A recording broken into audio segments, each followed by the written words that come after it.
Greetings, children, and welcome to a discussion. Today I want to talk about a certain episode of Doctor Who that is personally one of my favorites. It's a Season 7 episode, Journey to the Center of the TARDIS. It's quite the long name, so I'm not going to repeat it every time throughout this video, but you get it. I've noticed that this episode isn't very popular among fans. In fact, it's kind of hated, which surprised me. I've always been fond of this episode, and here I'm going to tell you why. The episode starts off introducing three brothers that we'll see in the episode later on. It shows us that one of them is an android. They appear to be on a spaceship, and there's an alert going off that there's an incoming salvage. Mysterious. Meanwhile, the 11th Doctor allows Clara to fly the TARDIS. In the process, he turned it to basic mode, which they quickly realized was a terrible idea. The brothers on the spaceship noticed the Doctor's TARDIS in space, and because it's got its shields off, they were able to bring it in. Perfect timing, huh?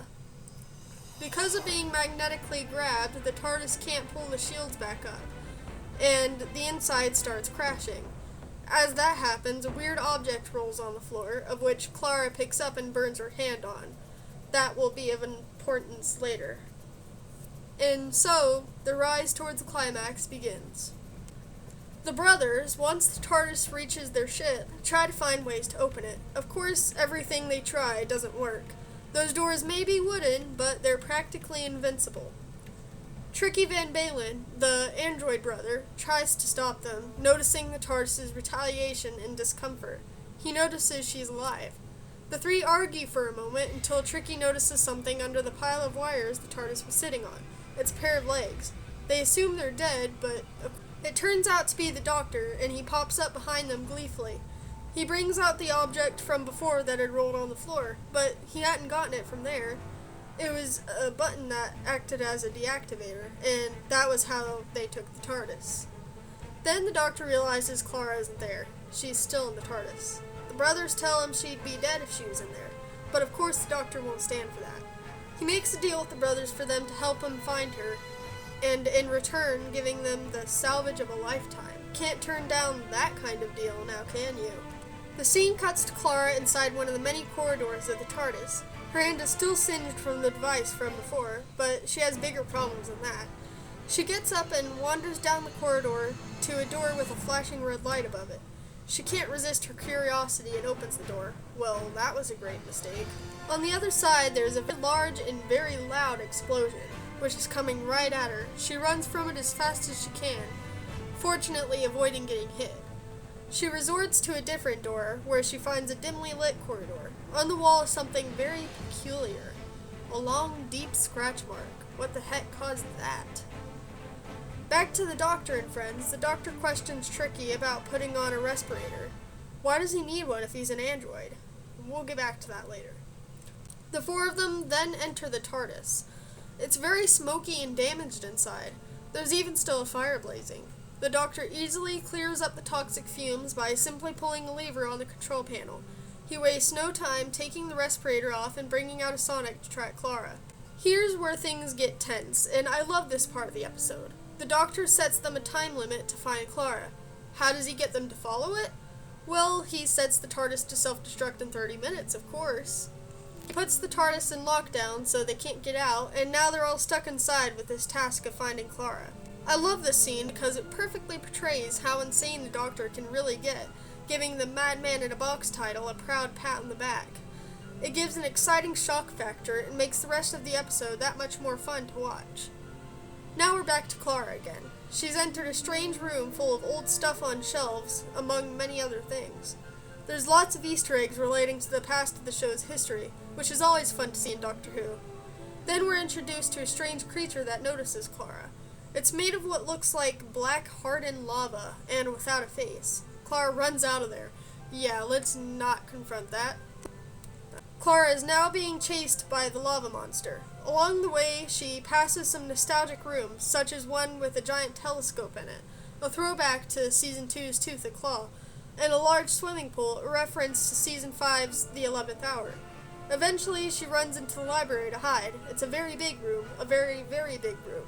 Wonder what she'll find in there. Meanwhile, the Doctor and friends had split up to find Clara faster. Well, that wasn't really the brothers' real intentions. They just want to salvage the ship.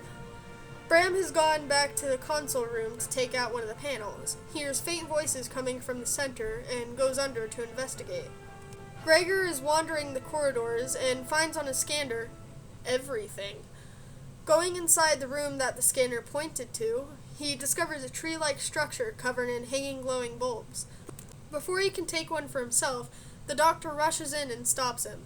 Turns out they can build anything you could possibly want. Of course, Gregor's not wasting that chance, and he yanks a bulb out to take it with him.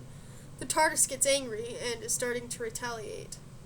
Back with Clara, she's exploring the library and finds a large book that stands out on a pedestal. It's the history of the Time War. Now, in this part, I don't really like what it does. This is pretty much my only issue with this episode.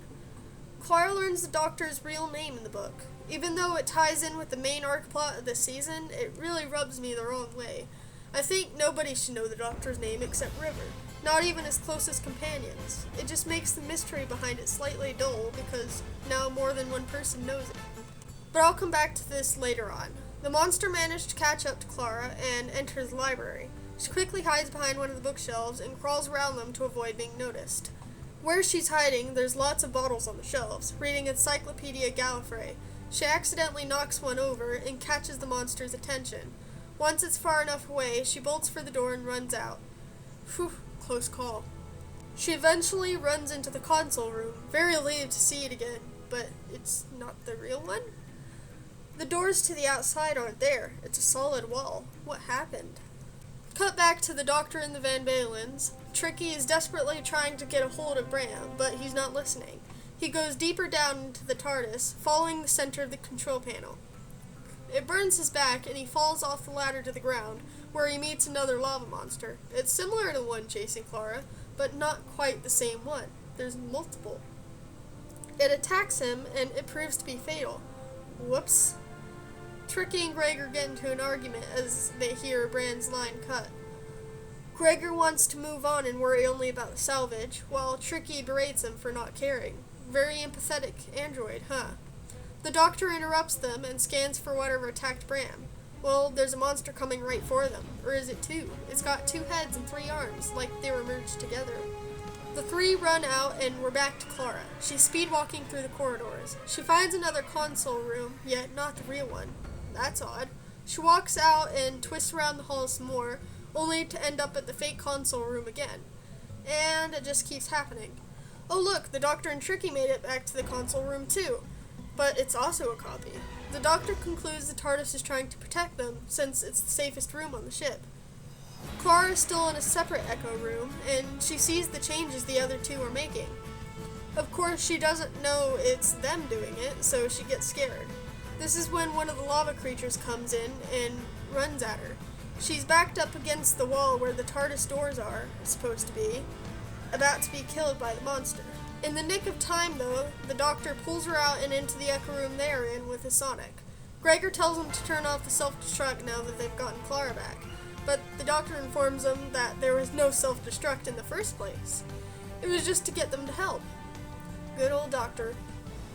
Wait, the engines are damaged? Whoops. Maybe he accidentally set it for real? That's not good. Now it's time to go to the engine room. The 4 all travel together to find where they need to go, all while being chased by the lava zombie monster things. Clara loses track of them though and runs into a strange occurrence. Past events appear to be repeating themselves. A leak.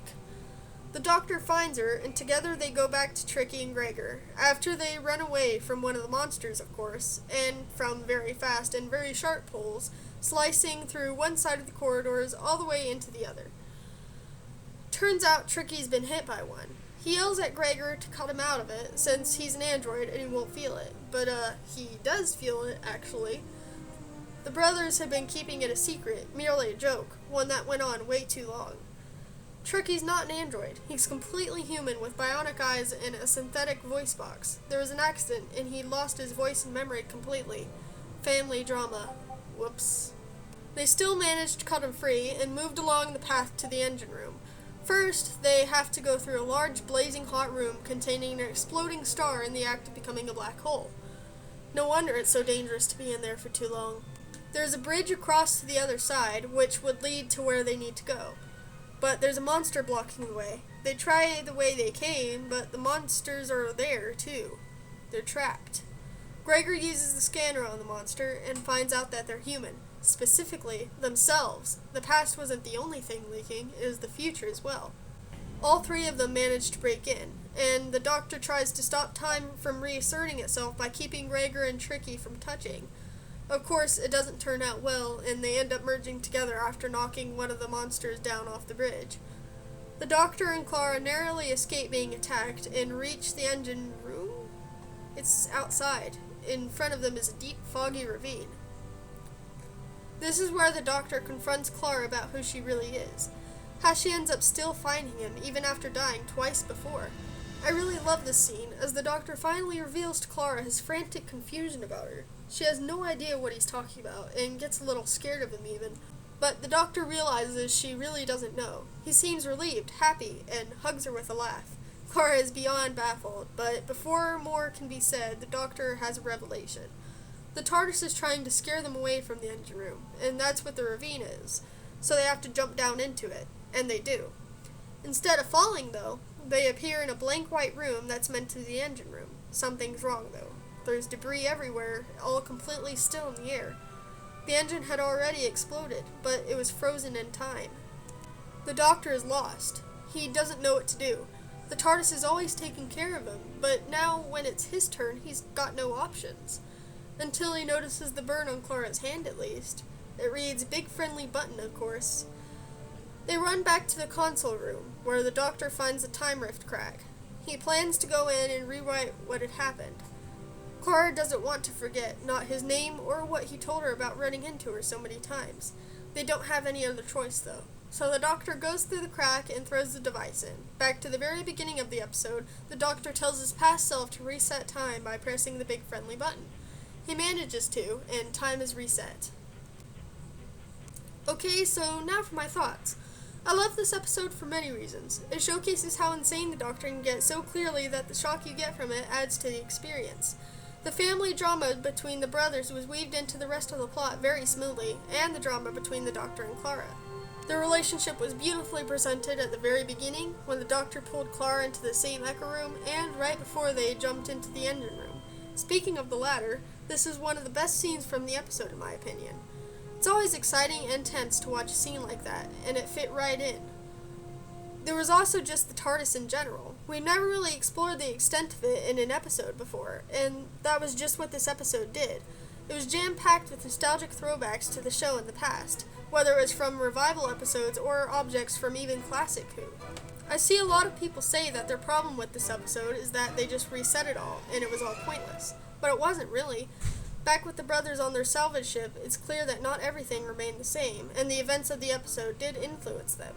Gregor defends Tricky once Bram picks on him. This is true character growth, even if they don't remember what had happened. And later on in the series, Clara recalls what happened, with the Doctor ranting at Clara near the engine room. So that's my argument on why this was a good episode. At least, I enjoyed it. It gave us a lot, and worked well with it too. Clara didn't even bother me that much here either, except for that one scene. In fact, I enjoyed her performance, but I won't argue if you still disagree. It's all opinions after all. That's all I have to say for today then. Please leave a comment for suggestions on what I can discuss next, and subscribe so you can see more. I'd love to talk about shared interests with you guys and explore different things as well. Farewell, friends!